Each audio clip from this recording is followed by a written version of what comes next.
ওরে গরম।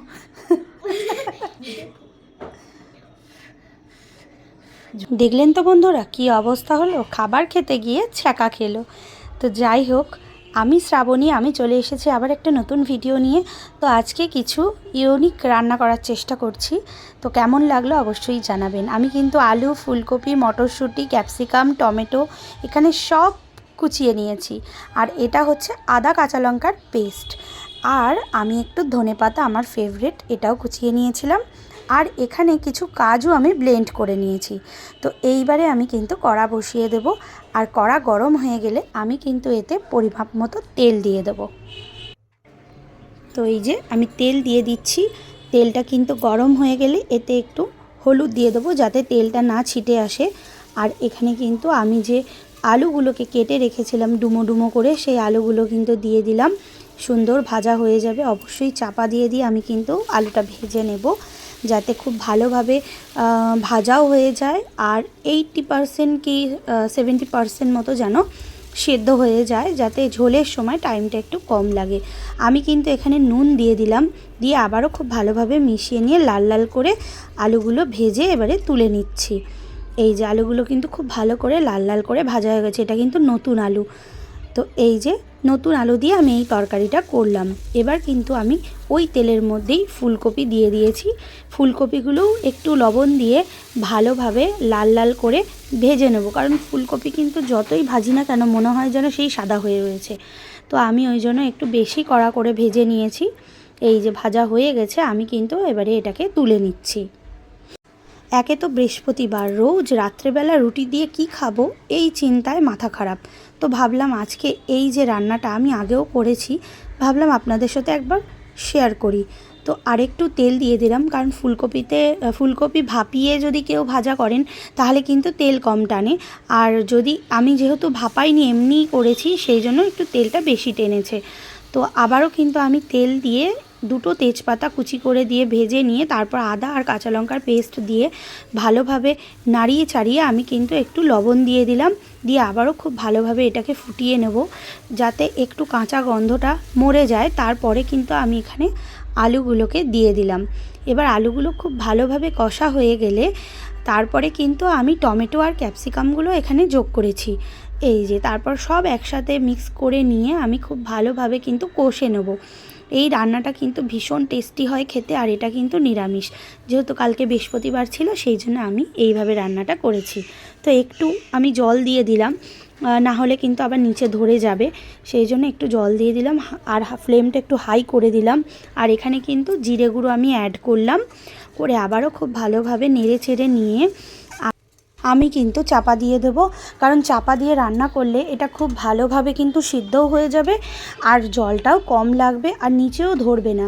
তো আমি এই যে চাপা দিয়ে কিন্তু এটা একটুখানি ফুটিয়ে নিয়ে আবার চাপা তুলে এটাকে নেড়ে চেড়ে দিচ্ছি। আর অবশ্যই কিন্তু দেখতে হবে ফ্লেমটা কিন্তু একটু কম বেশি করতে হবে, কারণ এই টাইমে পুড়ে যাওয়ার ভয় কিন্তু বেশি থাকে। এই যে আমি কিন্তু মটরশুঁটিটা এখানে দিয়ে দিলাম। শীতের সবজি মানেই ক্যাপসিকাম, গাজর, মটরশুঁটি, ধনেপাতার তো মেলা লেগে যায়। তো যত পেরেছি ভরে ভরে দিয়েছি এখানে সবজি। আমার ভীষণ ভালো লাগে এগুলো। তো আমি কিন্তু এখানে একটা বাটির মাপ করে 1 বাটি জল আর 1 বাটি দুধ কিন্তু এখানে আমি দিয়ে দিলাম।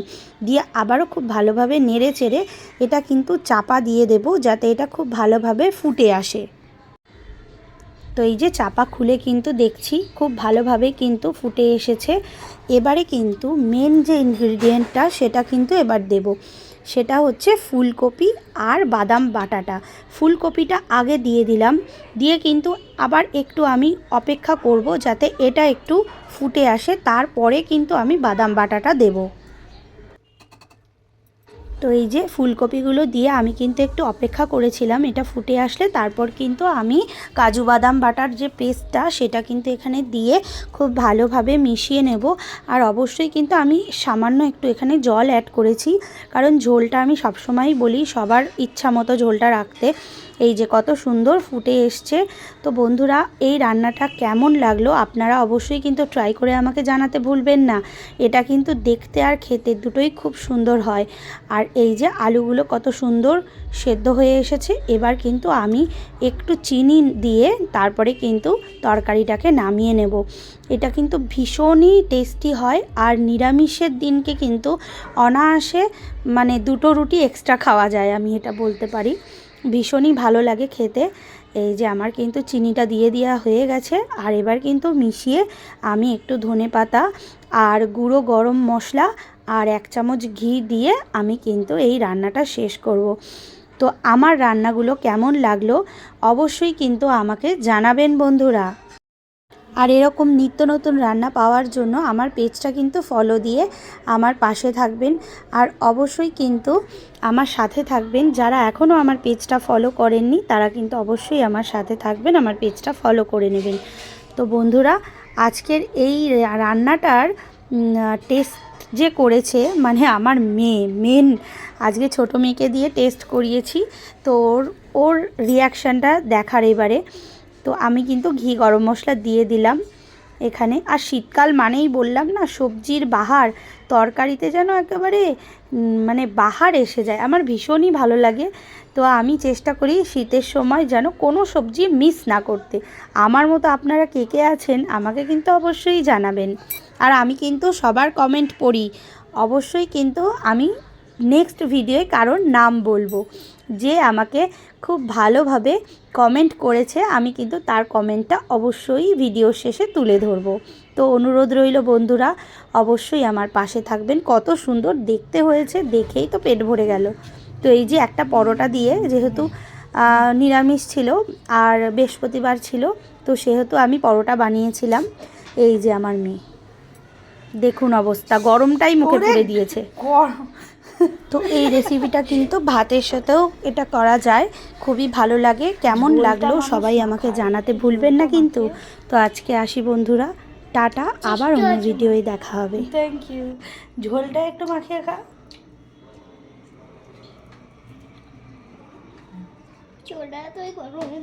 ফুদে ফুদে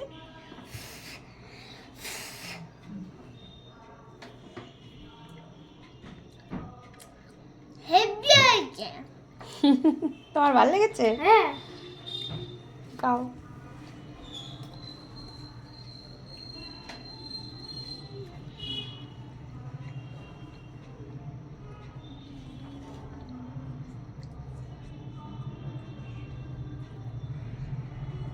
টাটা করে দাও সবাইকে।